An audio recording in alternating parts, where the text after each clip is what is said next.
New Year's resolution. I have a new one. Night, Dada. Woo! Chill, wait. Whoa, where am I? Night, Dada. Dada. All right, my new New Year's resolution is not to be consistent with life anymore. My only goal this year is to bully Ludwig with nuts jokes for the rest of my life. I want to be 80 years old and pull in suck these nuts. Why? I'm a little spiteful or whatever. All right, we haven't seen this. Oh, it's uploaded 12 days ago. When an evil stepmom realizes she's been caught. Caught doing what, though? Are we ready? Skull underwater. Thank you for joining. Thank you. Are we ready to go? I never know how long to wait. Okay, let's go. We love you. The other night, some guy, a woman that I've known for a while, asked me if you can put some boxes inside my in my storage, right? I just wanted to tell you that I love you and that I miss you and that I can't wait to see you in the morning. And so we were going through the stuff. Wait, what? And that I miss you. There's like and a that I can't wait to cage. see There's a cage, like a dog cage in this bathroom with bread. What are those, donuts? you in the morning. And so we were going through the stuff, and we really got, and there's a baby in there. Say bye, Dada. There's a baby in there. I just seen the arm, and I just know it's a dead body. It was the worst type of crime imaginable. I just don't understand. Oh, those were hot dogs? Oh, I thought they were donuts. I don't understand. If you're not trying to get caught, why would you send someone to the storage unit knowing that there's a dead baby in there? That's crazy. Why would you? After a lackluster attempt to hide it within a leased storage unit, the concealed body of a tiny child had been uncovered. What? In just a few seconds, you'll witness a dramatic scene as a terribly distraught woman slides off the couch, bends over, and appears to start praying. However, you'll soon learn that the horrendous tragedy behind this display of emotion could have easily been diverted, if not for a twisted and shocking motive. What? Yeah. I'm gonna open it and I see it work. I talk to it. Oh, maybe the one that asked his friends didn't know the baby was in there. Yeah. Just based on the smell and the appearance. So wait for Nutley. The smell. This guy has a kid. The guy that hasn't walked. One Charles 29 report number, please. No, we literally just got here. Can you see that? I feel like this video is fast enough. So then in this container, there's like some decomp. And that smell, you're getting the smell a little bit. Sir? Have you guys ever smelled a dead body before? I've only ever seen 2 dead bodies. My grandpa and my dad.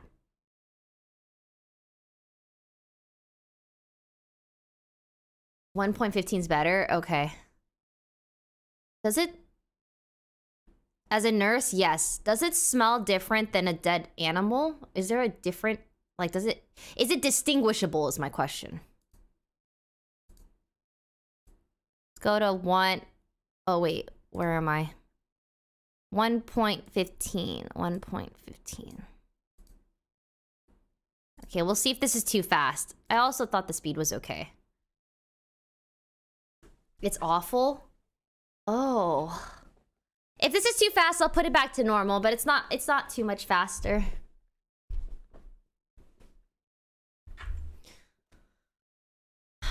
Worked in a hospital, not as bad as a body out in the open or something. Oh, I see. I think we're naturally able to discern human. Oh, decomp. Oh.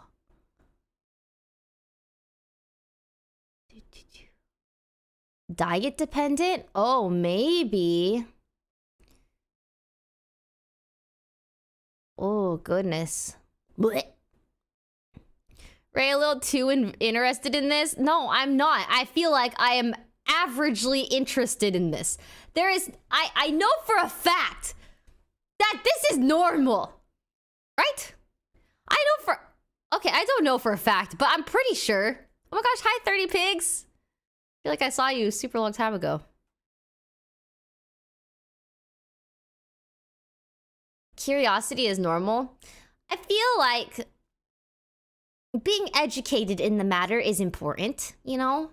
Have you guys ever took like one of those dissecting classes in school where you like dissect frogs and you kind of learn about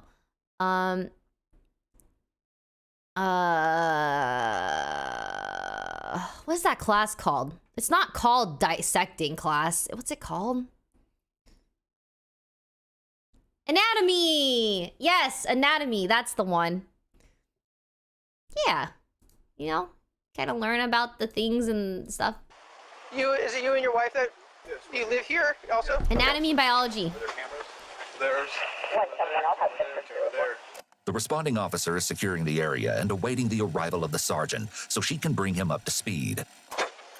It's a baby. It is. Jeffrey Dahmer class. We have the complainant detained. When I get here, he points to a blue barrel. He's like, it's in there, and I look in this blue I barrel. did take a wood and class there's before. some things like, what are you talking about? I keep checking. He's like, it's in there. Okay, this is too fast. It's too fast. I'm going back to normal. What? Actual photo. Decomposing matter fluid. But why? But why? Why? Who asked for this? See nothing in there. But I know it's in that bag. There's a bag in the barrel. Like, there was a duffel bag. So he's like, I used that knife that's sitting on top of a box on his car to cut open that bag. And as soon as I saw the baby's arm, I backed away and called you guys. Officers continue to secure the scene, and a chilling comment is made. Oh, I wonder if there's more kids in the storage than that. I don't know. We'll probably never find out. I can tell you that I can pull the information of his friend for the U-Haul that he drove.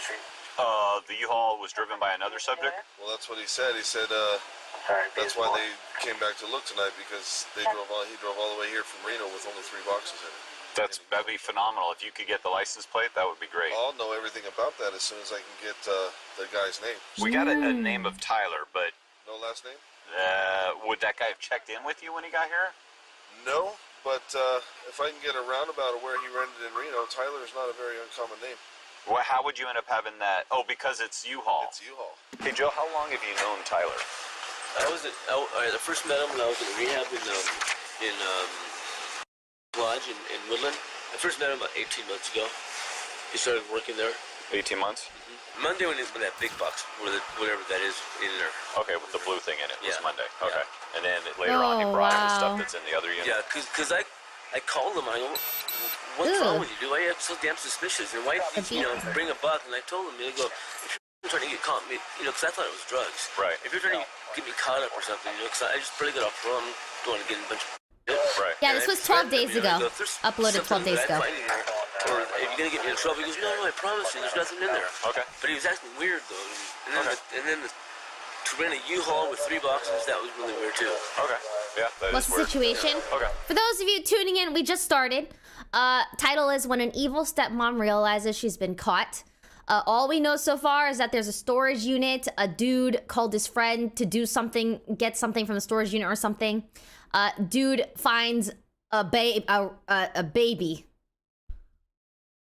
Oh. Hi, JHB. Can you check DMs real quick? Monka, am I in trouble? Oh. Oh.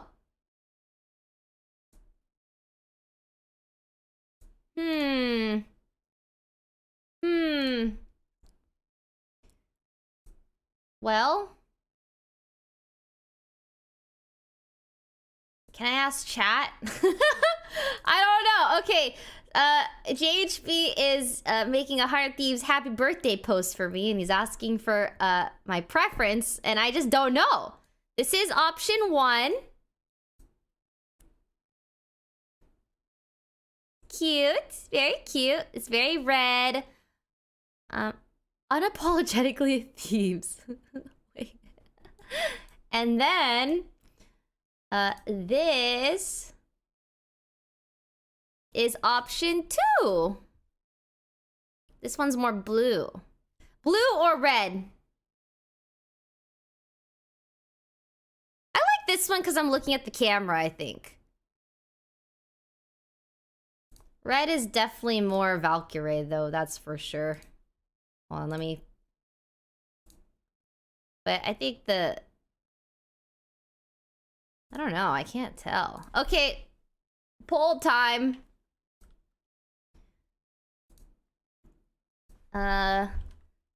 Blue or red for a 100T B-Day pick? Am I supposed to be leaking this? Wait, for the poll. Oh, wait, I didn't even put, that's a Q&A. What the? Hold on, I messed it up. Wait, I'm lost. I'm actually lost. Live chat, live chat.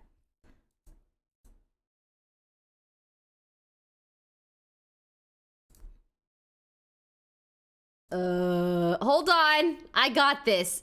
Start poll. Blue or red? Blue or red for a 100T B-Day post, smiley. Blue. Red. And ask. Red. Blue. Red. Blue. Red.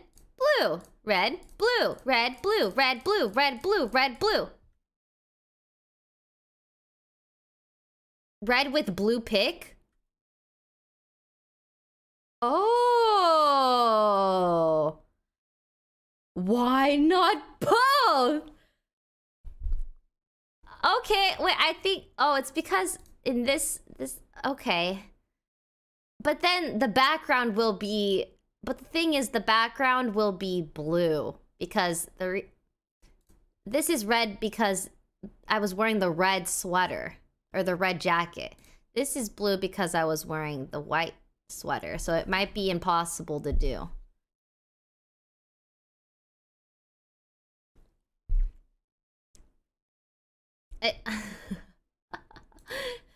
I don't think it's necessary to Photoshop. It's not a big deal, guys. Well, JHB, the people have spoken. They said red with the blue pick. But then I don't know. Easy Photoshop. Like make this red, the background red here. I don't know. Honestly, JHB surprised me, but I do think this photo is better. Chat, I didn't even make this. LMAO, it's our graphic designer's job. Sad cat face. Oh yeah. You know what? We appreciate your honesty, JHB. Speaking of JHB, at the 100 Thieves shoot, we filmed a TikTok together, and you know that one where it's like, you kind of like, it's like trending right now, where it's like, dude, you throw your hip, one person's backwards and the other person, and you throw your hip like counter across, woo, woo. It was atrocious. It was atrocious, but yeah, looking forward to see that get posted.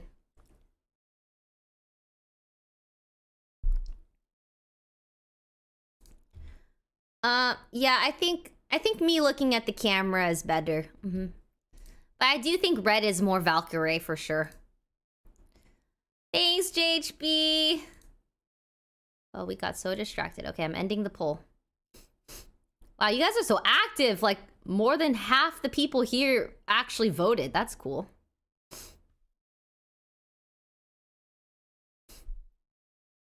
Sorry for distraction. Oh no, that's nothing to be sorry for.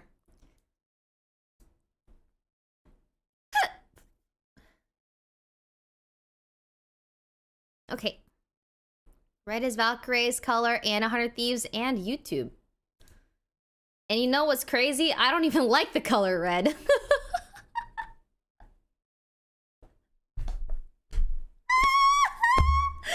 I don't even like it, but it's the Valkyrie brand. It's true. It's just the brand. Yeah, I don't know, man. Cutie is making my birthday cake for Sunday, and she asked me what kind of cake, and I said, I think just a Red Among Us character will be fine. I'm not too picky.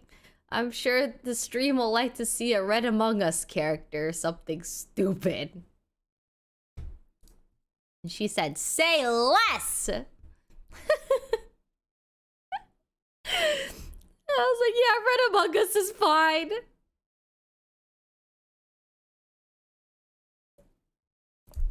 Moving your on. daughter's the one that convinced you to open up. Yep. Okay.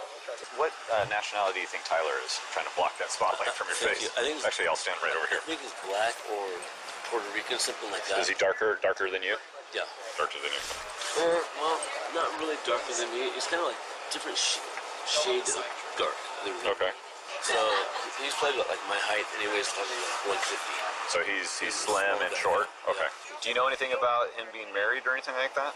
He's married to that girl. Well, This dude says, yeah, he's kind of like the same height as me. And the officer goes, okay, so slim and short. Married to somebody? yeah, he's married to that girl. That girl came with him. Oh, there was a girl with him when he came His yesterday? wife and kids. Oh, there was kids with him? Yeah. Oh, okay. And is she same look as him, maybe Puerto Rican? Definitely black. She's definitely black. But you don't have any idea what her name might be? Okay. How long does your camera store? Oh, go way back. Can you Managers. look up something for me? Yeah. That's Joe at the gate. So is that the Yaris or is that it right there? That's the Yaris right there.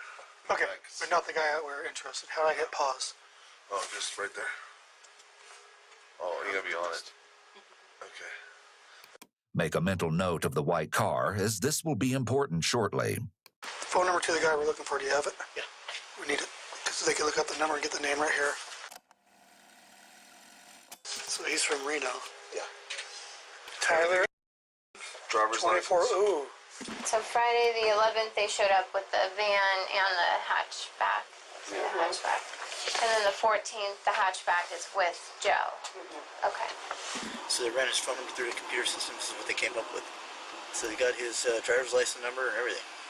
If you look on the other backside, that's his credit card that he's been using. Oh, Dude. So we'll just go with this name as our possible suspect. Send a message to... If you're going to commit a crime, you're gonna get caught. Okay? And you're gonna have stress and anxiety and fear of getting caught for the rest of your life until you do get caught. Okay? It's gonna happen. There's no way. Like, these guys got caught so fast. To Reno, give them that horsepower and see if they can confirm an address for him there. Unless you're smart. You're not smart. I'm sorry. If you're committing a crime, you're already in the stupid category. Is a good address in Reno.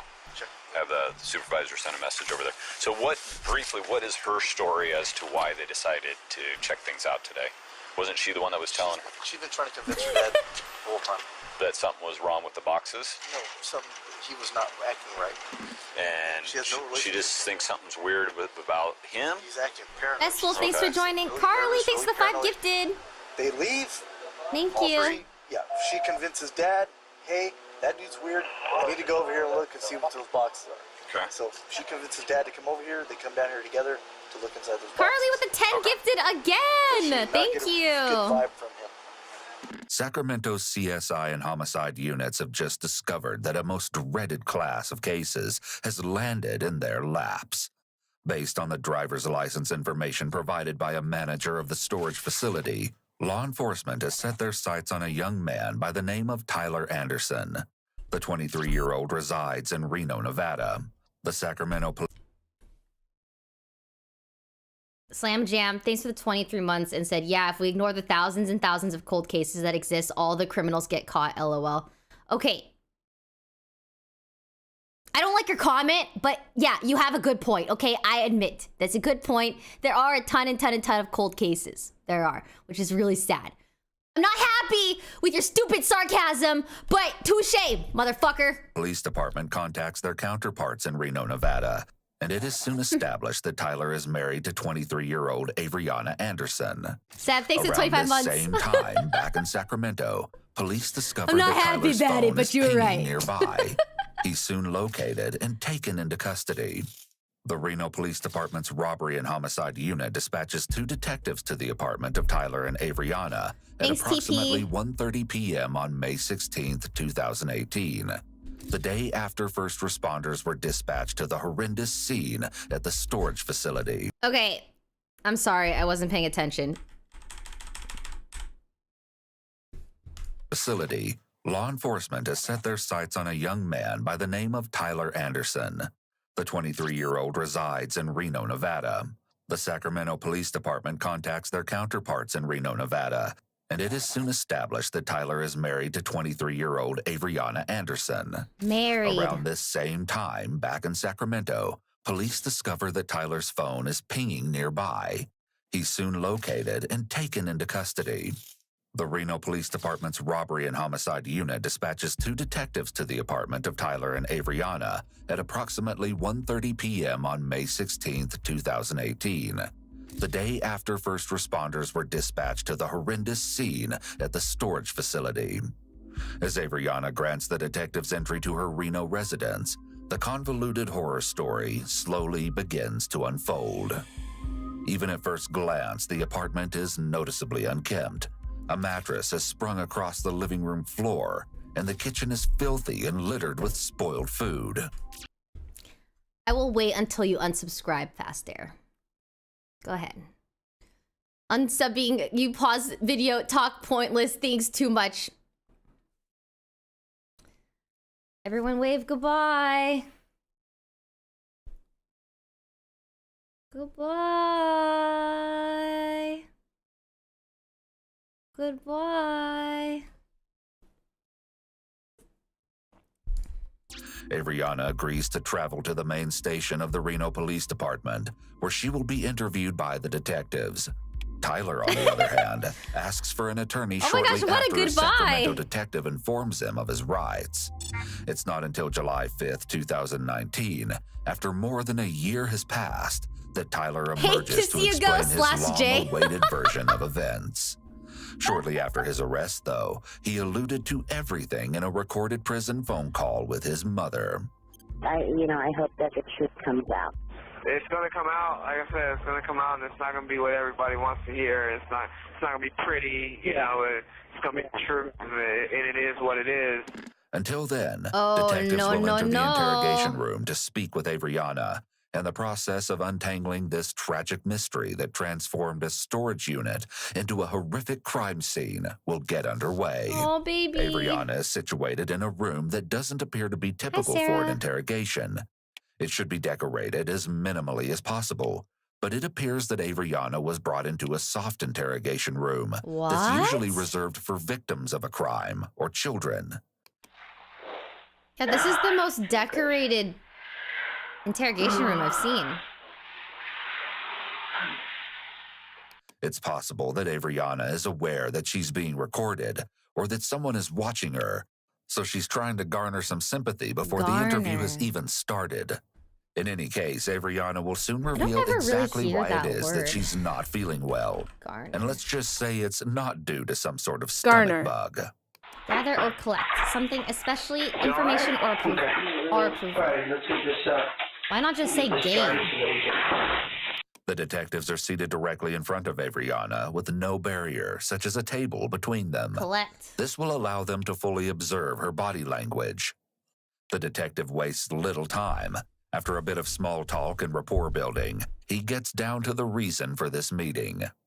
Talked about earlier at your apartment. It does sound fancy. Sacramento Police Department gave us a heads up that they're investigating what they believe to be a homicide or some sort of suspicious death. Okay, so they've asked our help to kind of facilitate this whole thing. Okay. The detectives then thank Avriana for coming down to speak with them and express their appreciation, which they're trained to do under the Reed technique.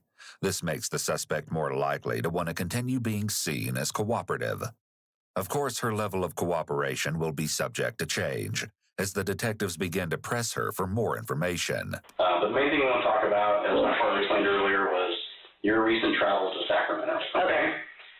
So, just in your own words, can you just kind of explain what that's about? Well, we went down there, honestly, to get something that I'm ashamed to talk about. What? Okay. We're not here to pass judgment, okay? It's not our job to do that. Avriana explains that she and Tyler went to Sacramento and purchased cocaine. She's conveniently failing to disclose the most significant reason for their travels.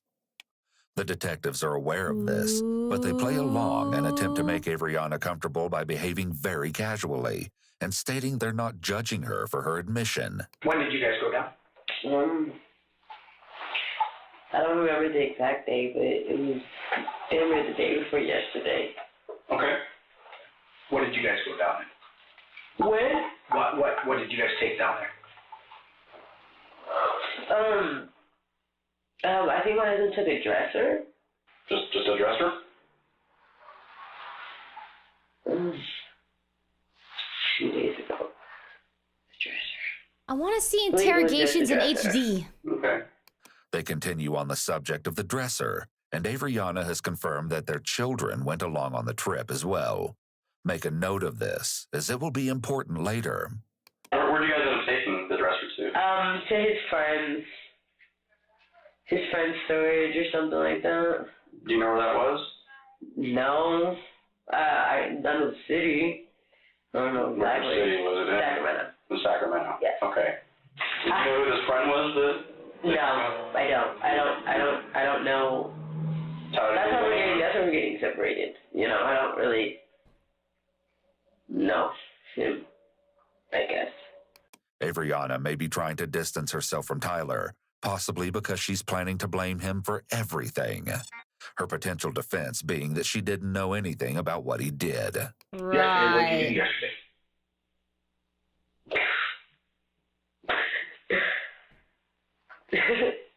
Coke. CBH. Avriana may be trying to appear like she is being truthful and cooperative by revealing her illegal drug habits. However, her laughter before responding could be an indication that she's intentionally trying to show her indifference. TBH. She's confident that revealing her drug use Not the won't get IRL her in any trouble, TBH. despite revealing this information to the two detectives sitting in front of her. Can you describe the guy, this friend of Tyler's? Mexican. Okay. Then a little older. A little older than Tyler? Yeah. Okay. And how'd that go? You're meeting him. Seem like a good guy? Yeah. Okay. Yeah. Then you guys, is it his storage unit that you guys are putting it in, or is it somebody else's? Or? Yeah, I think it was his. Okay. Yeah. Avriana then confirms that the reason for storing items in Sacramento is because Tyler's plan is to return there, where his family resides after their impending separation. Which kids went down with you? It was me and my boys. Okay. All right. Oh no. Is it Tyson? Yes. Okay. Where was there last time? I don't know. Callie is mentioned here for the first time. While Avriana claims not to know where the little girl is, the disturbing truth about what exactly happened will be brought to light before this very interrogation comes to an end. So who is Callie's mother? Do you know who Callie's mother is? Yeah, I do. Okay. I do. Do you know her name? Yeah, I do. You want me to say it out loud? I would like to know. What's her name? Leonie.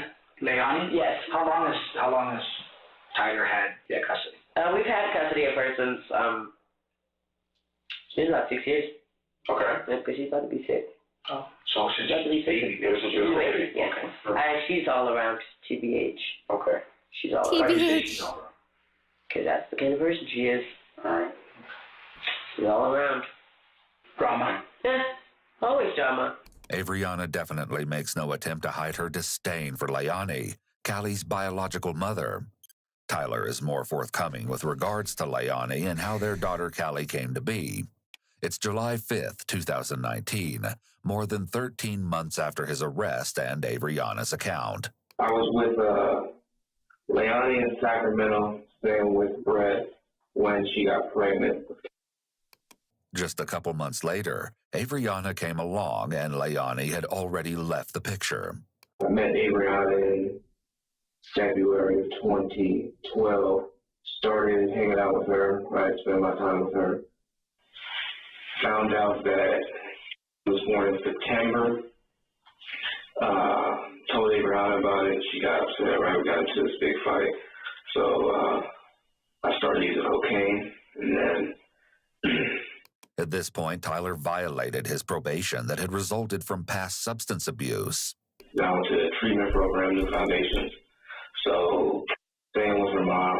I wasn't there for her when she was born. You seem sad. Tyler says that his mother brought baby Callie to meet him for the first time. I'm scared to find out what happened to this baby. Being a joyous occasion, what did they do to this baby? was not happy about this, to say the least. You know, she wants us to spend time together. She and my mom. I keep watching morbid curiosity and education. They never had a relationship, so she was upset. I'm she intrigued. So if y'all come back. This type of threat is a form of manipulation and is an obvious red flag for an unhealthy relationship. Tyler tells the detective about another occasion where he spent time with Callie when he was granted a furlough for Christmas of 2012. This time, Avriana was livid. Yet upon his release in March of 2013, he moved into her apartment. Shortly thereafter, while Tyler was visiting Callie and his mother, Avriana attempted to take her life and landed herself in the hospital, according to Tyler. Avriana's jealousy toward Callie was a huge red flag that should have warned Tyler away early in the relationship. Yet he stayed with her. In the fall of 2013, while Tyler was in the process of seeking full custody of Callie, she went to live with her father and Avriana. At that time, she was just 13 months old, and they agree things were good in the beginning. In hindsight, however, this short span represented the calm before the storm. So, yeah, she's jealous of the baby because the baby has a different mother, if I understood this correctly. The baby had a different mother that the guy was seeing, right? I think that's what was happening. Biological mother that left, yes. It was quickly approaching. So I go to work and then I leave with Avriana. I would come home and they would be playing, she would teach her how to read, she's teaching her how to walk, she's showing her how to cook, vacuuming, right? As a little vacuum, she's pushing it Avriana. Avriana's showing a lot of love. They had a good relationship, in the beginning. We got her, and she was just a baby, and I just remember looking at her, and I'm like, oh my God, you're so cute. And I remember when the first night we got her, I cried. I was holding her, and I cried, because I was just like, she was just a baby, and I just love babies. But then she just looked like her dad, and I looked at him and felt like I'm going to love you, and I'm going to take care of you.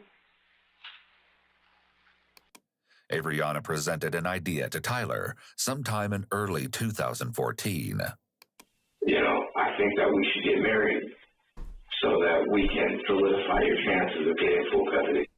Naturally, she disguised the real motive behind her proposition. According to Tyler, he believed that Avriana felt as if she was a mother to Callie and wanted to ensure she'd remain in their lives. It would turn out that this could not be further from the truth. In addition to wanting to get married, Avriana also wanted to have a child with Tyler. His mother had warned Avriana not to go playing house with her son. However, it seemed this was precisely her plan.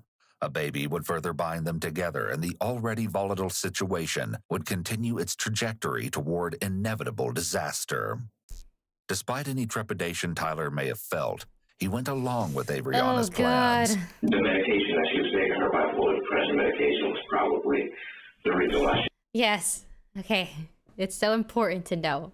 If you really, really love someone, but you're in a bad relationship and you just really want to be with them, getting a dog together or having a baby together or like getting a pet or a house, it's not gonna fix it. The relationship's not gonna just get better. It's not gonna work. It's not. If there's red flags like that, if it's just all over the place beforehand, you gotta end it. You're just not compatible. Maybe you're just not compatible, you know? Don't have a baby. she wasn't able to get pregnant. So she stopped taking that in Purple before we got flags? married in Baby 2014. purple. So in January she got pregnant with It's unknown if Avriana gradually stopped the medication she was allegedly taking under a doctor's orders. It's important to note that it can be dangerous to suddenly stop taking medications prescribed to treat mental health disorders, and it can cause a sharp increase in symptoms. The first son shared by Avriana and Tyler was born on Halloween of 2014. It was no coincidence that soon after, Tyler would arrive home from work to find Callie exhibiting noticeable injuries. And I would ask Abraham how she got him, and she says, oh, she bumped her head because she was playing, or she's chasing her brother and she fell, or she's just clumsy like her dad, Things would drastically worsen over time. Though Avriana's story was a bit different, the ugly truth was beginning to show itself. I was raised on discipline, so if you talk back, I'm going to pop you in your mouth and tell you don't talk back. Discipline, however, should never leave a bruise on a child. Research shows that physical punishment, such as spanking or hitting, has been linked to the child displaying increased negative behaviors. Are you guys pro spankings or no?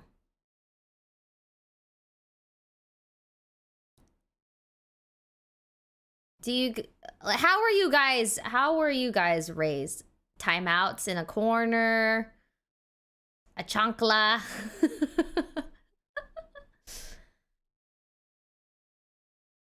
No.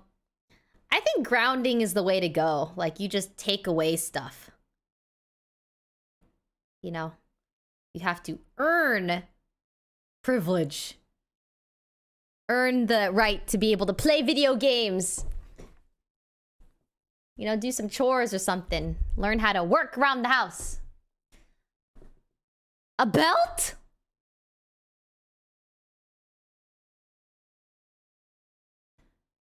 Well, this is like a little baby too. Oh my gosh. Yeah, spankings. I've never... My mom did do the soap method once. It was only a one-time thing. It did not taste good. It didn't taste really good. Because I was talking back. And I still talk back. Let me tell you, it didn't change anything. Including aggression. Didn't. If she would do something that she wasn't supposed to do, I'd be like, okay, you're going to stand in the corner. You're 5. You'll stand in the corner for 5 minutes.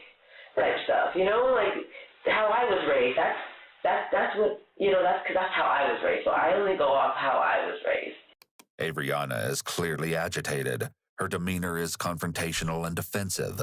She's showing clear signs of discomfort. She's rubbing her arms, which is a self-soothing movement used by individuals who are beginning to experience increased anxiety.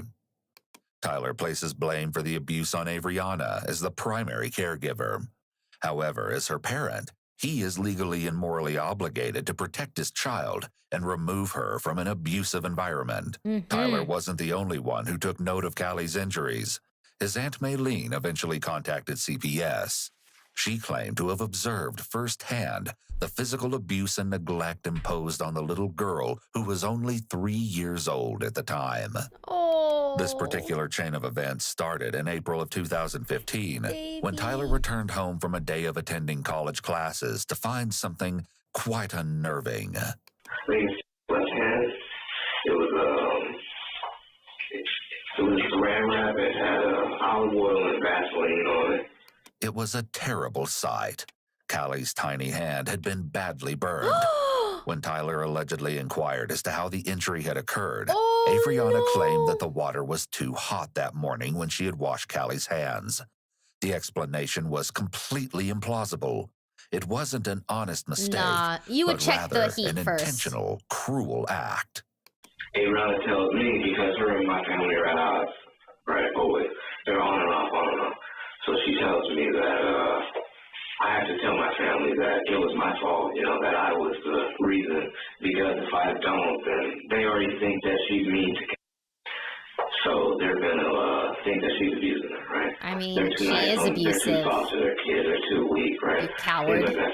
So you should have left her. We go to a get together, maybe it was the 4th of July, maybe, and then you know, my aunt asked about the her hand injury, and that's when I said I was mopping, and then I came in and they were right. Mm-hmm. Put her hand in the water and got burned. Not surprisingly, Tyler's Aunt Maylene didn't buy his story. Not at all. A few months later, at another family gathering that occurred on October 10th, Maylene, along with other relatives, were stunned when they observed that Callie appeared to have lost a significant amount of weight since the previous time they'd encountered her in July. According to Maylene, Callie was seen devouring food, even eating off plates that belonged to others. That was when Maylene contacted CPS. In mid-October of 2015, CPS met with Tyler and Avriana in their home. True to form, Avriana asked Tyler to accept blame for Callie's hand injury yet again. CPS comes, I tell them the same thing, you know. I was mopping, and then she put her hand in the water, and then I looked up how to heal a third-degree burn, right? Did everything I said.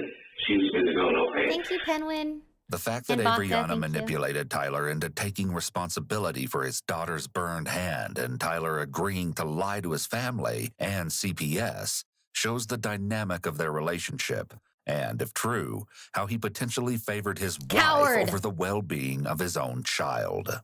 That's In no addition man. to the concerns about potential abuse, Tyler's family also worried that Callie wasn't being fed.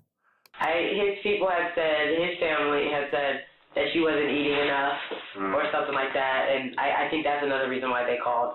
But why would they say that? I guess because she was thin. But thin was an extreme understatement. What was the end result of them checking on you, checking on? Everything was fine. They closed the case. They closed the case because she clearly wasn't being abused. You guys can't judge a book by its cover. You know, just because I'm depressed doesn't mean I'm abusing my daughter because she's disciplined. And that's what I told the CPS people. Disciplined. They talked to her, looked at her. A 3-year-old. Of course, everything was disciplined. Fine. I'm just disciplined. I just joined the stream. Why are we angry? Okay, you know, this bitch murdered her daughter. Or stepdaughter. No, not you guys. His family. You know, they were making it seem like, oh, I was abusing her. Oh, she's depressed. Oh, little baby. CPS over there. You know, so that's how that went. It's typical drama. Yeah. You know, 2 days after, so CPS ends up leaving. You know, they say, okay, we don't see any signs of abuse. You know, because it was always loving to Ariana, you know. So they thought everything was normal. Actually, the report described the findings to be inconclusive. It also stated that the concern was that Tyler and Avriana were using excessive or inappropriate methods of discipline. The report hit the nail on the head, yet CPS dealings with the Andersons were discontinued. Things were building towards a horrific end in the time that followed. Still, Tyler gives more insight into the terrible things that were going on behind the closed doors of that apartment. Of course, he refused to put any blame on his own actions. There was the time that Avriana allegedly flew off the handle for no apparent reason and kicked him and Callie out of the home late one night. According to Tyler, this was a common occurrence. You know, she's screaming outside the house, you know, get the out, don't have to come back, you know, take your dumb ass baby with you. Of course, it must be noted that Tyler was well aware of this type of name-calling. A record of text messages within the lead detective's narrative confirms this. He continues with details of physical abuse Callie would encounter at the hands of Avriana. She would use belts, she would use wooden spoons, she would use brushes and combs, you know, she wouldn't stop, you know, I'd have to stop her, you know, it's like, And everyone would say that she's, you know, she pushed her brother, she punched her brother, she hit her brother. I told her that you can't use objects because you don't know how hard you're hitting them. You know what I'm saying? It's like, you're not supposed to be your kid's friend. I mean, you can be your kid's friend, but you're supposed to be their parent first. Sure. She had the belt, and then I get in front of her, and I'm holding her up back. Wow. You know, she's trying to climb over me to get the kid. And she's telling me, you know, you always save her. You know, you can't always save her. As time went on, the cruel acts Avriana inflicted upon Callie continued That's to increase in horrific. severity. Tyler tells of one particular evening when he arrived home from work and encountered what could only be described as a terribly distressing sight. And yet the question why is still left unanswered for now. I go to the bathroom, right? And she's in there, and she saw me in Maverick's cage. Note that Maverick is the alleged family dog that Tyler claimed Avriana wanted, then left his care solely up to Tyler. Ugh. He was kept in a kennel in the main bathroom at the Anderson apartment. Apparently, this was the alternative to imposing other physical abuse on Callie, since Tyler had allegedly told Avriana not to use her hands or objects as punishment toward Callie. You know, and the first thing I do is get her out of the cage, you know. What is she doing? She's not crying. She's not crying, and she's not hurt, she's not bruised, right? You know, what the hell is she doing in this cage, you know? Everyone said that, you know, she pushed her brother. Tyler appears to be hiding his eyes, which could be an indication of deception. Or it may be that he doesn't want to see the detective's reaction to what he is divulging. Ugh. His claims concerning Avriana's behavior suggest she is unstable and impulsive. This may indicate the presence of a personality disorder, as this extreme behavior suggests that Avriana lacks empathy and remorse and has a poor moral conscience. Ultimately, we see that the abusive behavior continues to head in a tragic direction.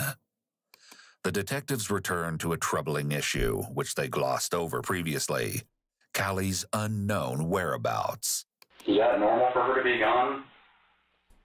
This point in time? I mean, sort of, because she would stay with his mom, you know, and stuff like that. Contrary to Avriana's claim, it's known that Callie never stays with Tyler's family.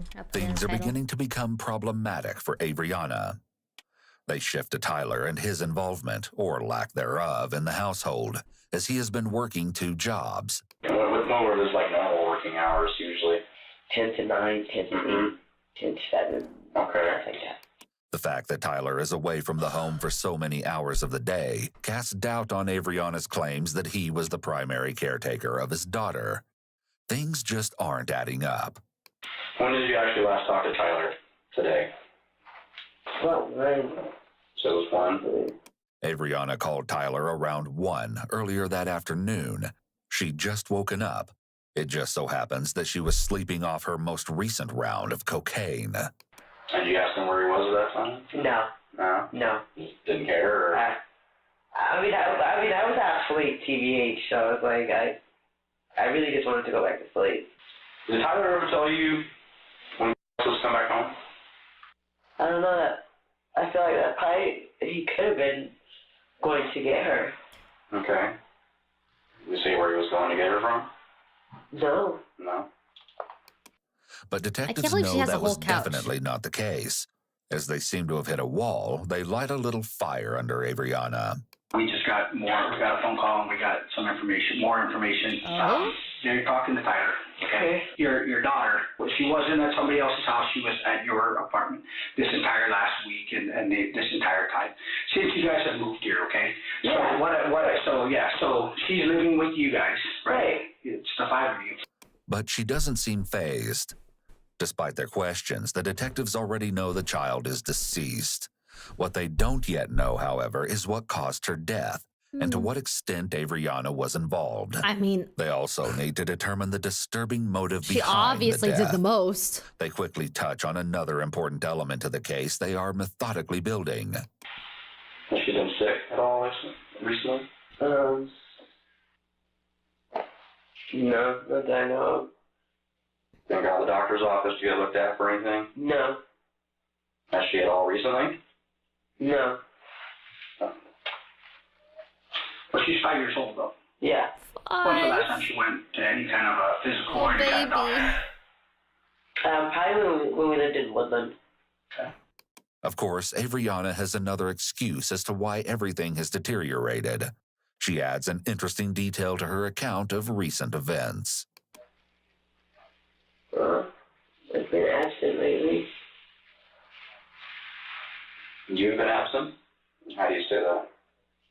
What do you mean by saying that? Mentally. Like, my mind just hasn't been there. Okay. You know, like... What's going on in your mind? Just been going through a lot of stuff. Okay. I just feel like I don't have anybody to talk to. She's having cocaine withdrawals. Right That's why I wanted the coke. Okay. It's possible that Avriana's admission is her way of trying to deflect responsibility or explain her neglect of their sons in Cali. The detective leans in toward Avriana now and has his elbows on his knees. This is done to show that he is engaged and he wants to try to get her to mirror this open demeanor. Often suspects will assume this position when they confess. Avriana fails to confess, but she does explain more about cocaine's recent role in their lives. My relationship has been you know, and that's what we used to do back in the day, you know, with each other. We used to do that, and I felt connected to him. Doing that makes me feel connected to my husband. Do you and Tyler do cocaine quite a bit lately? We have been. Okay. So what usually happens after you guys To do feel that kind of connected? That's so sad. We talk. We talk. I know it sounds crazy, but we talk. What do y'all talk about? She makes a powerful statement when she reveals the dire condition of their relationship. The drug use, which she alleges has very recently become a regular habit, just adds more fuel to the already raging fire. However, this is a common theme in relationships between addicts. When they aren't using, they have nothing that connects them. Tyler's version is different. There's much more to these supposed drug-induced chats than bonding. And she just said she's done terrible things that she can't apologize for, you know. These aren't the only times Avriana confesses her deepest, darkest, most horrifying secrets. In fact, she also makes a shockingly damning statement to the police. What? All my kids are small. Yeah. I mean, all our kids are small. And even her, she's not fat. But you see my 4-year-old, he's not. I have small kids. Small kids. But I think it's Tyler's genes. But well, you see us. We're both short, so I don't know. But yeah, she ate. She's been eating normally? I'd say. After such a slip of the tongue, it's clear that Avriana knows much more than she's letting on. Just how much does she know? That's the million-dollar question. But detectives are determined to get to the heart of it. They soon sense that it's time to try a different tactic. This one is sure to throw Avriana off. No bullshit here, okay? We're talking to Tyler. Past tense. And we're getting a different version than from what you're saying. And if we're gonna go with what he's saying and just his side of the story, that's not fair to you. When the detective attempts to play Avriana against Tyler, he's using a self-serving tactic intended to motivate Avriana to tell her side of the story. As Avriana and Tyler are the only living individuals who know the truth behind Callie's death, Avriana has to wonder if Tyler is really talking. I'm a bad mom. We're trying to look at you and find out what's her side, because there's always two sides to the story. The question she poses to the detective in response to his claim clearly shows her apprehension, and her reaction definitely is not lost on the detectives. The detective doesn't answer Avriana's question, but changes the subject and inquires as to how long she's been absent. They suspect there's a direct correlation between her supposed disconnection and Callie's death. You've been disconnected for the past how many, what would you say, weeks, months? Probably longer. Okay. Well, I see you counting with your fingers. Yes, So there's something significant that occurred, or something significant, or something where you're gauging it with your fingers, like, okay, since this time, it's been this many months. So what is that? How many months?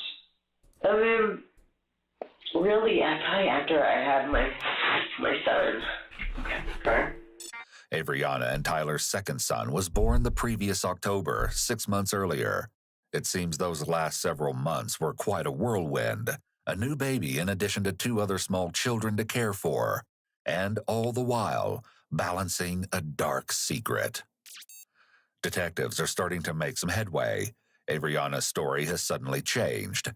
Now she claims that over the past few months, Callie has been complaining of stomach pain and was vomiting roughly twice a month. Of course, she wasn't taken to a doctor for any type of evaluation. Dang, I like the home remedies. What kind of home remedies would you try? I don't know, what was on there.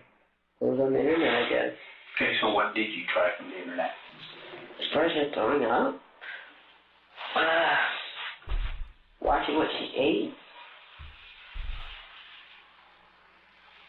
Tyler takes us to the month of April, just a few weeks before police were dispatched to Joe's storage unit, and gives his account of Callie's recent health issues.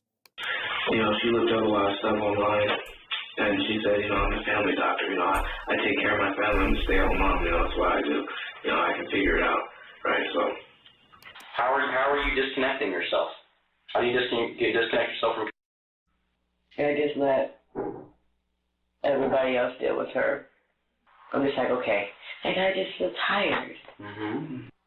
But you being disconnected, do you think that's part of her health not doing so good? And to me, being the reasons for her health, I guess so. The detectives are now establishing and getting on record Avriana's knowledge that Callie had potentially developed an illness recently. And Avriana did nothing to help her. Oh, no. And obviously, there was no home remedy that could save Callie. The detectives apply more pressure as they confront Avriana. They've grown tired of going around in circles with her. So an important question too, like we've asked, and we'll ask, you know, we're going to ask you, where is your daughter? I don't know. Honestly. Well, here's the thing. You told us You don't know. earlier Tyler took her to his people. Okay? We know that's not the case. Okay? Here we go. How do you know? We know. No, I'm saying, like, what are you saying? What we're saying is that we know that you and Tyler both took her over to California. So that's why I'm asking. You come back here without your daughter? Why don't you come back with your daughter? You come back with... How do you know? She said. But you don't come back with her. Why?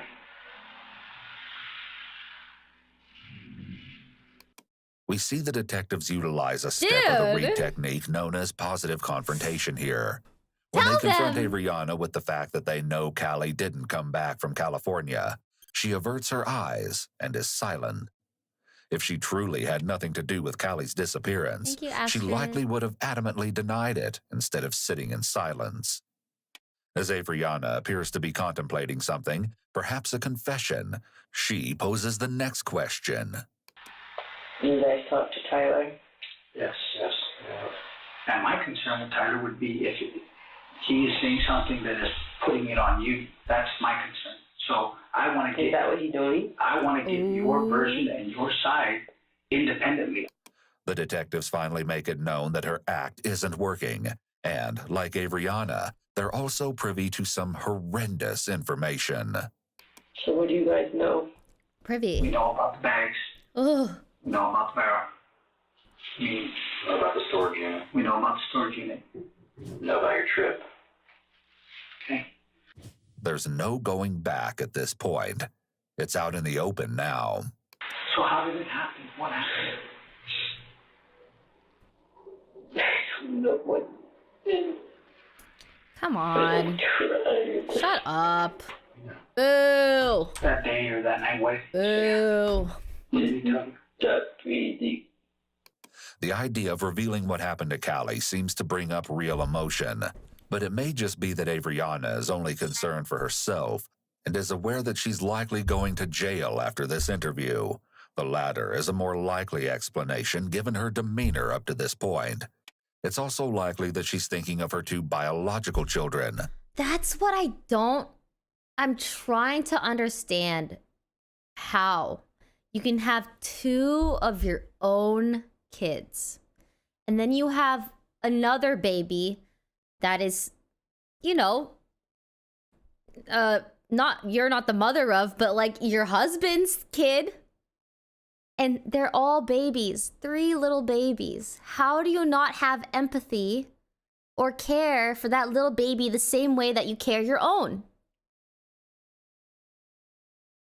How is that? That blows my mind how that's possible. She was so jealous. So jealous.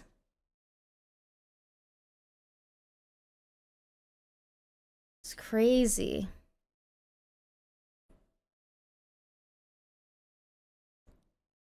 Sad. As she knows she's at risk of not being able to see them again. Whatever the explanation may be, we'll finally hear 2 accounts of the recent events surrounding the death of little Callie. Unspeakable details will be brought to light, but the lack of consensus between the stories will leave you reeling, wondering where the horrific truth actually lies. Please be forewarned. The details you're about to hear are quite disturbing. Here we go. I come back in at around 5. Tyler continues listing off the chores he did upon arriving home, including cleaning up after and walking the dog. I'm scared. And then she said, there's nothing I need to show you. We've never had a warning like this before. And then she goes in her room and she brings out in her hands, in her arms, some lifeless, limp, lifeless. And she wasn't breathing. So I started doing CPR. Try what? Trying to help. How did you try to help her? CPR. CPR. Who was doing CPR? Me. You? We both were. You both were. You both were trying? How long did you try? So long. Tried doing stomach compression, trying to force air into her lungs, right? I don't remember how much time went by. But it's just so long. It was unbelievable. It was complete chaos, as Tyler describes it, amongst his attempts to administer CPR, the dog's panicked barking, and the other 2 children crying out for their parents behind the closed door of a bedroom. I keep trying CPR, I told her it's not working, We need to call an ambulance. Did that for so long, my hands are hurting. She said, no, you're not going to call an ambulance,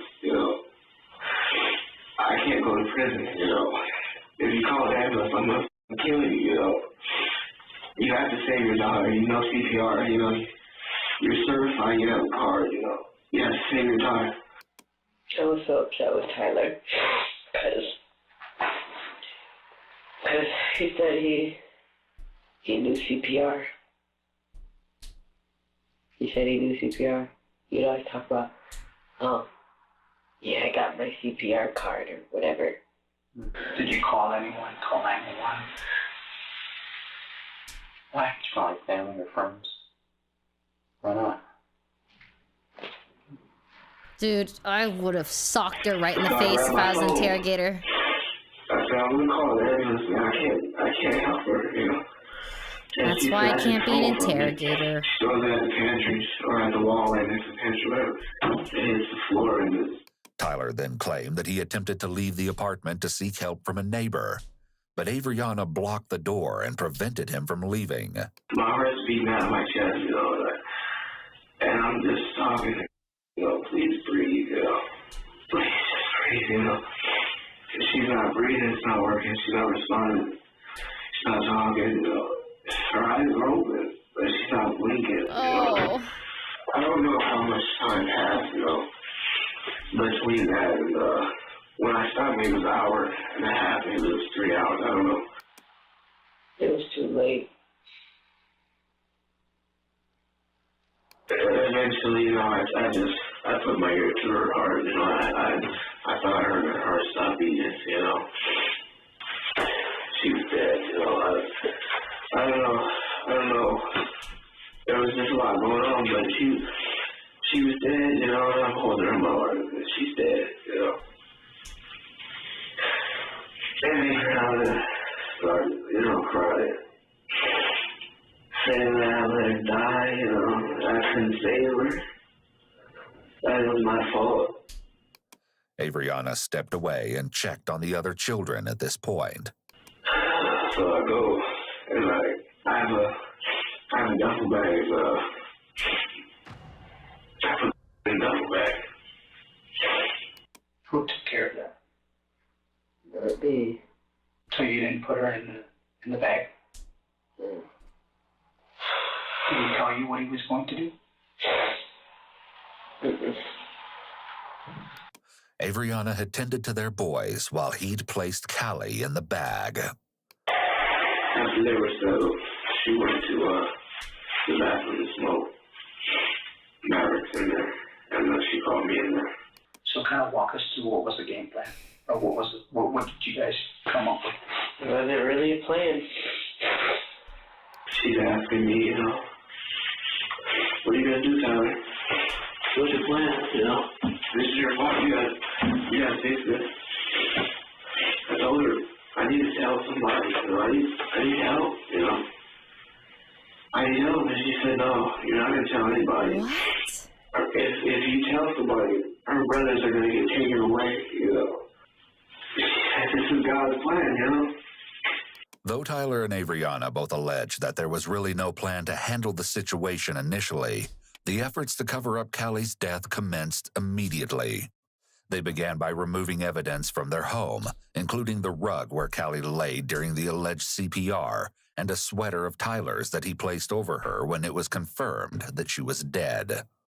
So Avriana says she wants to take the stuff and throw it away somewhere.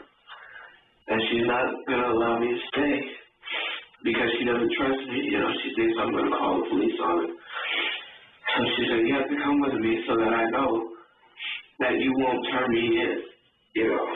To make matters even worse, they had the audacity to leave their infant and toddler sons alone in the apartment.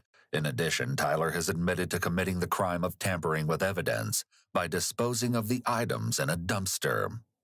The horror continued in the days following Callie's death. Tyler asserts that the day after Callie died, Avriana had devised a plan to cover it all up. And as you're about to hear, it's absolutely diabolical. She wants to go to California, and she wants to burn the body under a bridge near Woodland. And I tell her, no, you know, I'm not doing that, you know. And she said, remember what I told you last night, you know, I'm doing this my way, and if you get my way, I'm going to kill you, you know. I'm not going to prison for this. This guy is such a loser. You know, I didn't think I was safe. I didn't think my son was safe, you know. Like, this woman is Tyler's obviously rationalizing deranged. his behavior, but his claim about how he didn't feel that he or his sons were safe doesn't fit with going along with Avriana's plan to get rid of the child's remains. He's like, no, don't if you leave found me. That plan disturbing, You may have you'll killed be my kid, appalled but at Avriana's I'm ideas that horny. came next. And then she said, matter of fact, I should just what will I put the bag do? in the Sacramento River, you know. Leave it on the train track, you know. Then she said no, because even if she gets ran over by a train, they can still identify her, you know. So she said, no, I'm just going to burn her body, you know. The thought that Avriana allegedly concocted such barbaric ways to dispose of Callie's body is beyond comprehension. She even devised a morbid plan to ensure Tyler wouldn't abandon her or turn her in during the interim between Callie's death and her body being left at the storage unit. Stupid people, bro. I tried to take the duffel bag back inside, and she said no. you're not putting that in my house. You know, you're gonna keep that with you. You know, so that if you try anything, I'm gonna be able to call the police and tell them that you have a body in your trunk. I can't in the trunk in the duffel bag. Is that you keep a body and you go to work? She tells me that's her. I'm guessing that's her version of having leverage on you, right, but not call the police. You know, you got a complete and ample opportunity to do so. Is that correct? That's correct. Okay. Well, she stays at home and is keeping her kids hostage. Is that how you're looking at it? Right. Callie's body remained in Tyler's vehicle for more than 2 weeks. Apparently, Avriana had poured carpet deodorizer over the receptacles that held her tiny body. She told you why she did that? So that it wouldn't smell. Okay. Did that work? No. The sickening situation was taking its toll on Tyler. At least, that's his claim. She saw Avriana you were resigning? Yeah, and she said, no, you're not. You're going to get a bin so that you can get acid, so that I can put body in acid. Tyler followed through and got the bin. He explains what came next. All this animosity, just trying to relax, just trying to buy time. And what did you come up with? I'm going to contact somebody who I know will know that something's wrong with me. Joe Garcia knew, because he knew me. He could see something was wrong. I asked questions that raised red flags so that he would start to say something's going on. That's the only thing I could come up with. Now, that's a huge risk to take, huge gamble. I mean, again, I'm not the what-if police here, but had he not, what's the plan at that point? I just had a strong belief that he would. Tyler's story continues along the same illogical path it's been traveling down. The detective asks why Tyler went back to Sacramento on the day after Callie's remains were located in Joe's unit. Okay, but what's your reasoning for going down there on the day you got in custody? Okay, like, to get caught. I had a strong feeling that he would look that night or the next day because of the breadcrumbs that I'm leaving, right? The suspicions I'm raising. His daughter's worried, right? She's there, so she's wondering what the hell's going on. So I knew that he would look. I just knew he would look. So you were counting on being caught that day? Yeah. Tyler portrays himself to be a victim of the situation, but it's clear that he was deeply involved. After all, starvation doesn't occur overnight. He acts like... In fact, the CPS He acts like he doesn't have a say in his relationship. Whatever she says goes. And he just goes along. He just goes along with it. I have a question. Earlier in this video, it talked about how she had a very low moral compass. What would you guys say your moral compass is at? And how much of it would you say is a positive moral compass in relation to religion? Like, do you think, if you're a religious person, do you think that your moral compass is like more good because of that? Are there people here that are not religious that are, you know, still have a higher moral compass? 10-10 not religious. Way too high. I think it's average. That's a loaded question.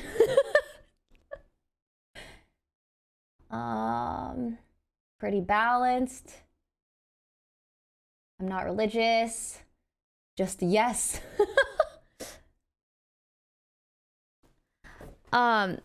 If I'm gonna be completely honest, I grew up Catholic. I tried to be Christian, and then I became non-religious. I don't think I've ever said that, but whatever. But I have a pretty high moral compass, and I've always wondered, like, why? Why do I have such a high, like, why do I care so much? Like, I always care too much about doing the right thing, or, you know, helping others, taking care of my family, just trying to be a good person, even though I don't have any religious ties. And it makes me happy knowing that since I'm this way, there has to be other people that are the same way as well, right? So yeah, I'm just being a human. So it just makes me wonder, like, why this woman, it said that she had a low moral compass. Like, I just want to know why. Like, how does that happen? What happened? And I went through some crazy traumatic experiences in my life as well. My dad was an alcoholic. My half brother committed suicide, divorce, gosh, so much stuff. Seeing my dad die, watching him go through cancer, deteriorating, him forgetting me. It just, but I still hold myself to a standard where I want to, still be good to people and still be more charitable, right? It's just very interesting to think about. What's a moral compass? So pretty much like, there's good things and there's bad things. And there's good things that you could do in the world, and there's also bad things you can do in the world. Like, what do you lean towards? Like, are you a more selfish person? Are you more giving? Like, are you gonna help a stranger, someone that you don't know, when you see that they're in trouble? Like, what is going to, like, what are you gonna react to? Like, how are you inside, pretty much? I don't really know how to describe it. Let's Google, actually. Definition of a moral compass. Oh, this is good. Used in reference to a person's ability to judge what is right and wrong and act accordingly. In the example is, he is by no means the only senior politician who has mislaid his moral... Okay, whatever. Anyways, that was the example they gave. But yeah, pretty much, I don't know, how you navigate yourself through life, right? Gabby, thanks for 20 months. I grew up Catholic, but I think it's high mostly because my mom raised me to be kind and never pushed me to be Catholic. I don't know if that makes sense. I think that makes sense. Like, even though I was raised Catholic, I went to a Catholic school thing that was once a week. I was baptized. My mom we went to church every Sunday. But I wasn't forced to. Like, when I got older, and then the reason why I tried to become Christian is because I had a lot of Christian friends in my hometown. A lot of my friends were Christian. And so I was like, why are all my friends Christian? Why am I Catholic? What is this? And so I tried so hard to be Christian, and I don't know. It just didn't click for me. Especially because, like, one of my past, like, relationships from a long time ago, they are a very Christian family. Super Christian, which is crazy because that ex was the one that, like, stole my dad's antique coin collection and sold it for drug money, heroin and cocaine money.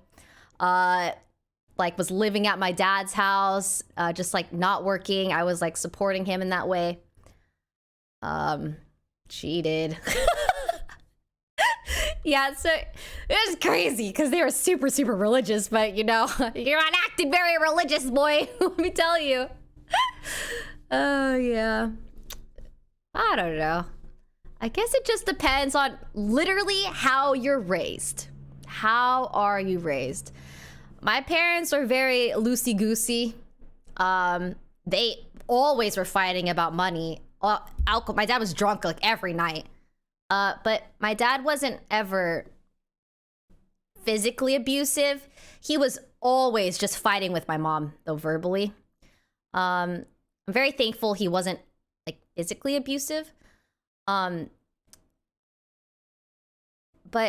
yeah, I think, I don't know. They still loved my sister and I, still loved us, and like during the day, pretty much I think to make up for the fighting and stuff, they would spoil us and like kind of allowed us to do whatever we wanted.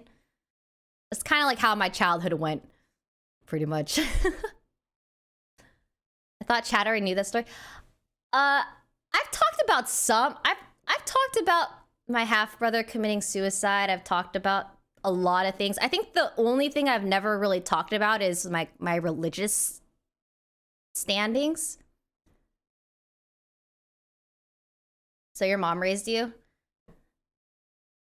Yeah.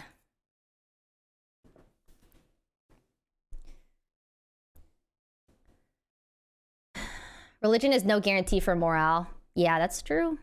It's true.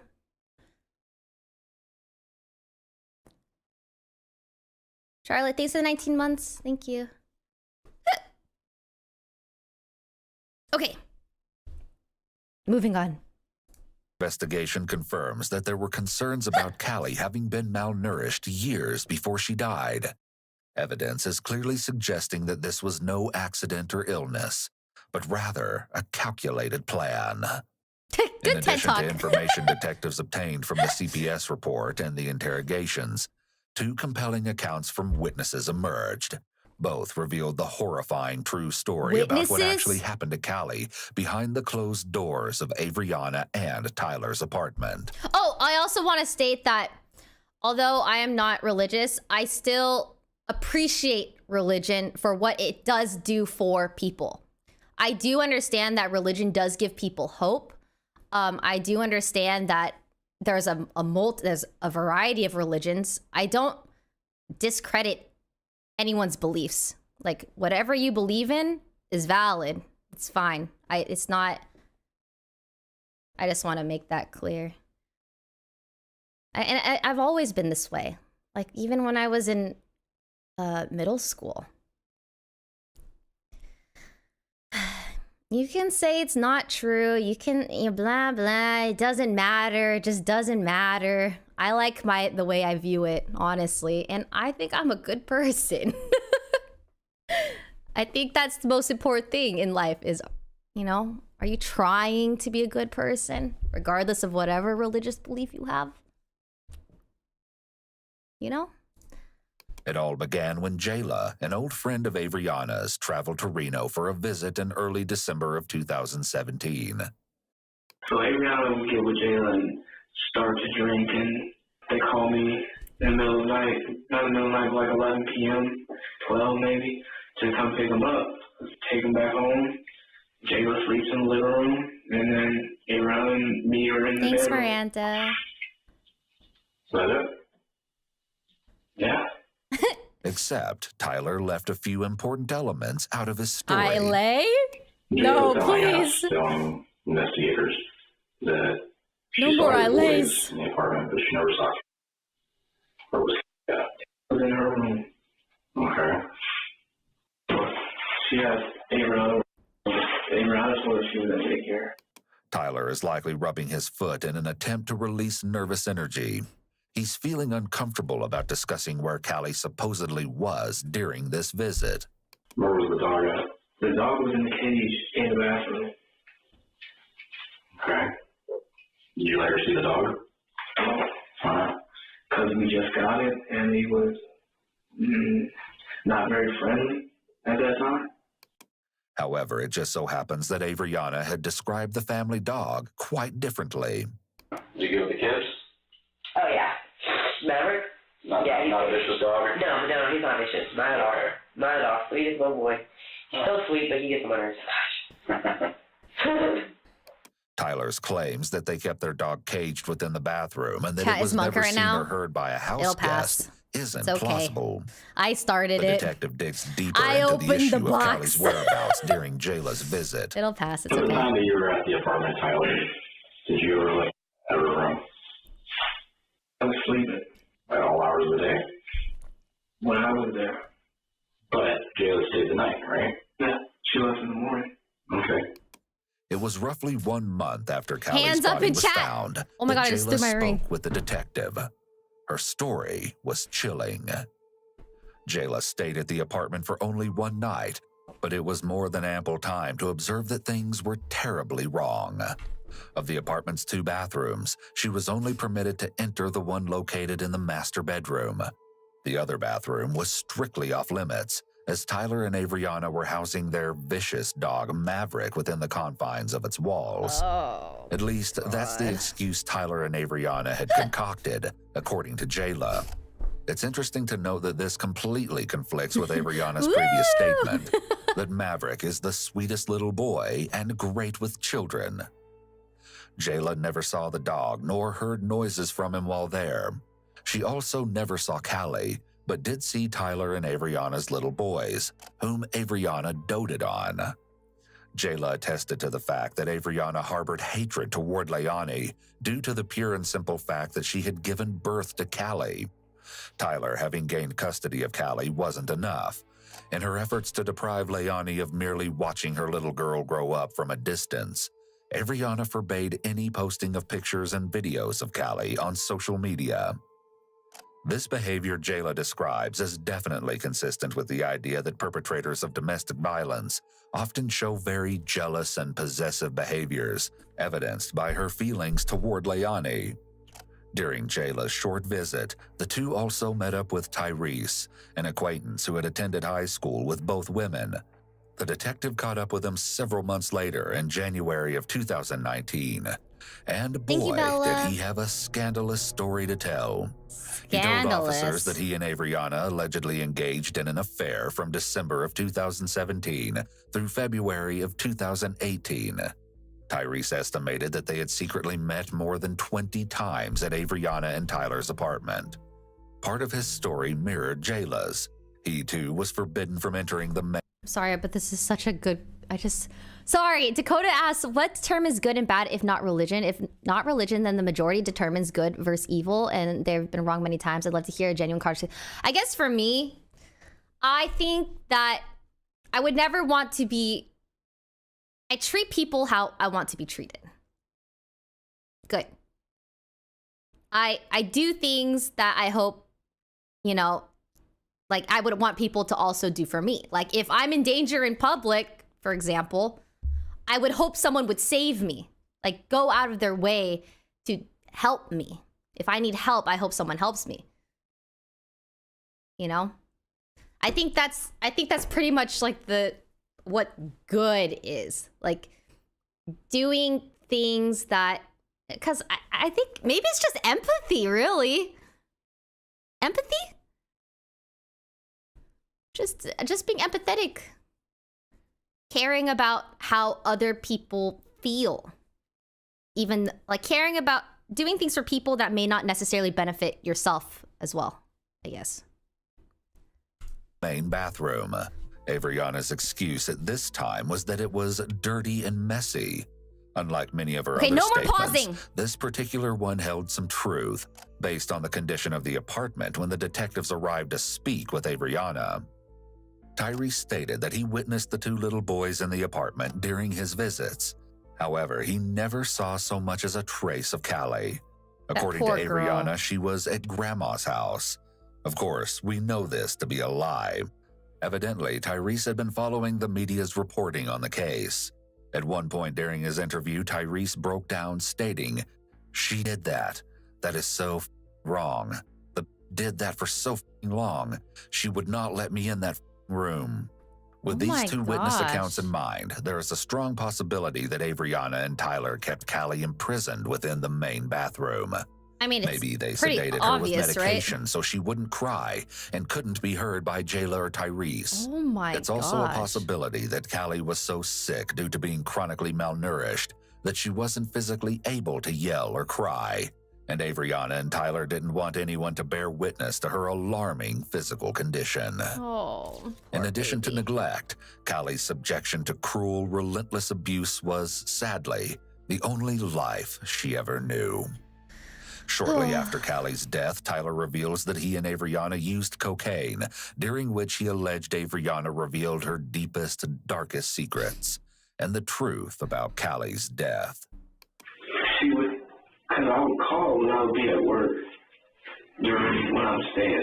when we're staying out here. I'm working 2 jobs, I'd call her. talk to my kids, you know, because I miss them. I hardly spend time with them.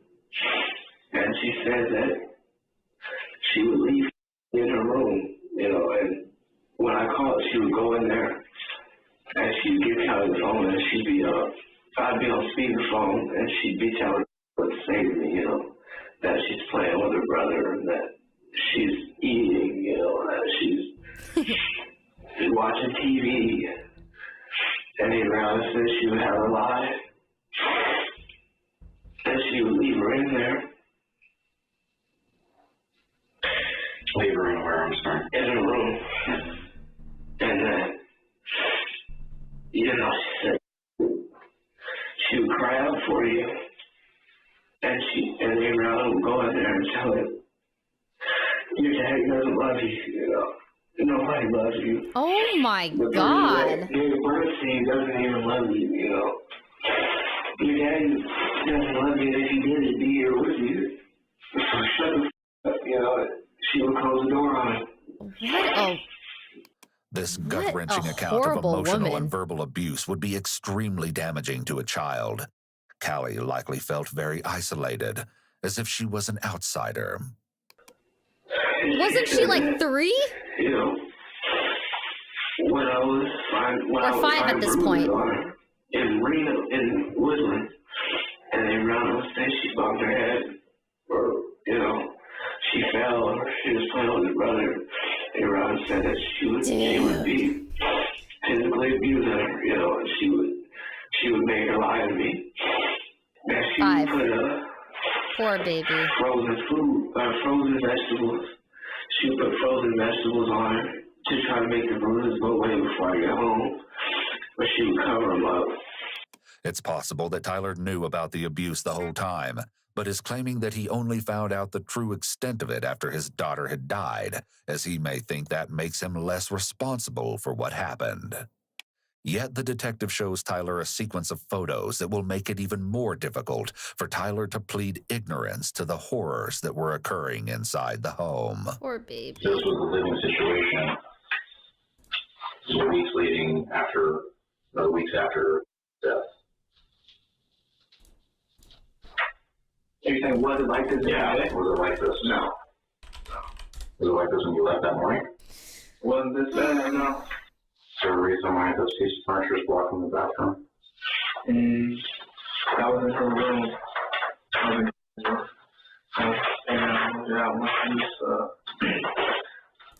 She was cleaning everything out. So, there's all kinds of empty cleaning product bottles in the bathroom across from him. This is used to kind of... This is just sad. All of it's sad. All that bleaching. Like this woman, the woman obviously has some trauma and she's going through some crazy, crazy stuff. The drugs.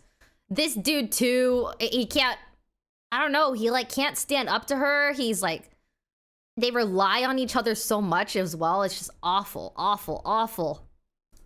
Clean shoe, that's for the dog? Yeah. Okay. The reason why there's all this food and for the dog. So dirty. Yeah. Those are donuts. Pizza for the dog. Yeah. I ran out of dog food. Give me time. Was in this bathroom and that food given to her? No. In that fashion? Not that I know. No, Callie didn't have any food. No. There are photos of Callie's clothing and few belongings that have been left in the bathtub. Can you tell me about this? I don't really understand. She put it in there to leave for storage? I don't know.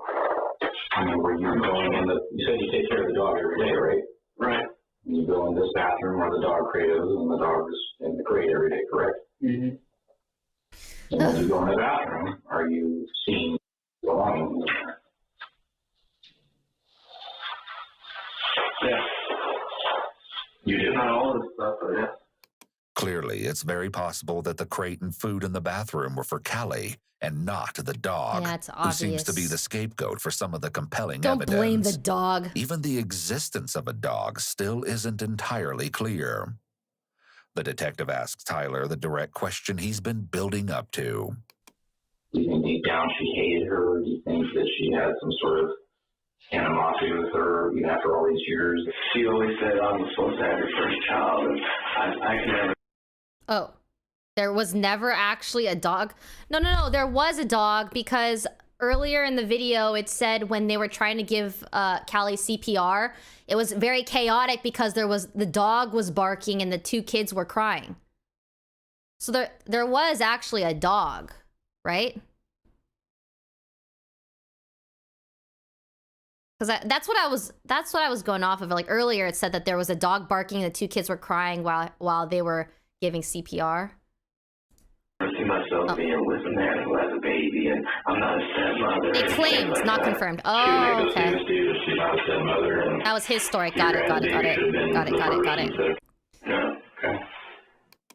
And with that, the motive behind this whole catastrophe is finally confirmed. And it's consistent with information Jayla also provided. Avriana harbored a pure hatred for little Callie. It had manifested from the unwarranted contempt she'd always harbored toward Leilani, and it was That's revealed Callie's in mom. the abuse she inflicted on her daughter. As the interview is nearing a close, the detective confronts Tyler on what was arguably the most disturbing aspect of Callie's condition when her body was discovered. As you can recall, the responding officers at the scene of the storage facility referred to Callie as an infant at times. Yo, buddy. Very young. Like months, we're talking.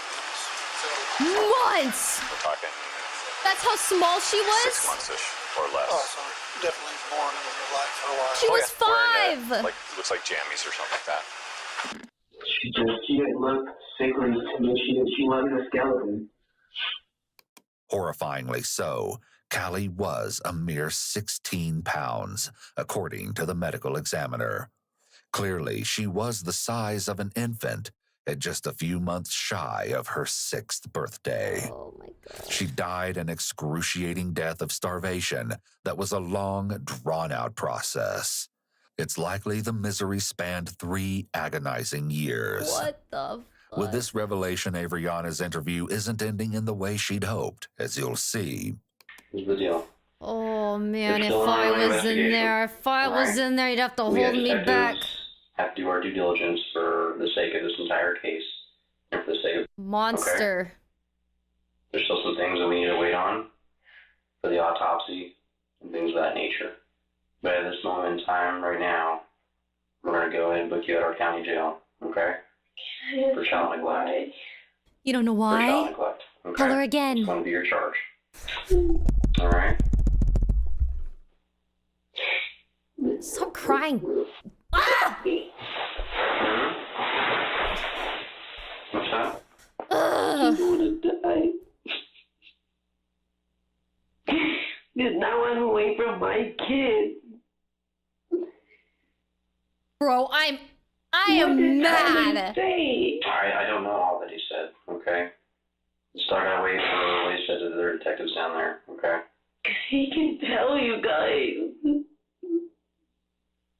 I don't deserve to go to jail for this. Avriana is just now realizing that she will face punishment for what she has done.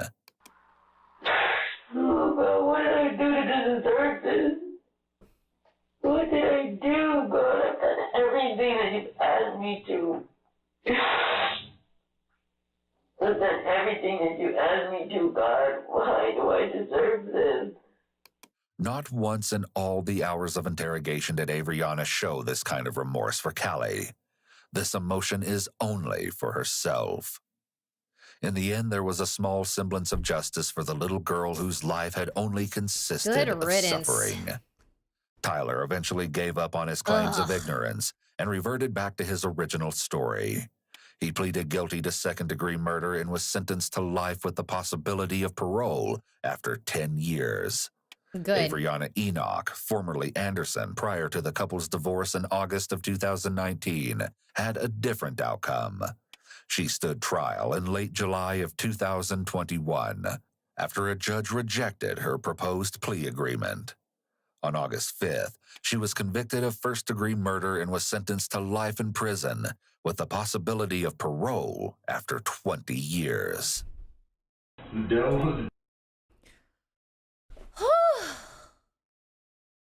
I'm glad. I'm glad. Good. Get her out of here, both of them, honestly. And save the other 2 kids. Please. I hope they have a good family and are being taken care of.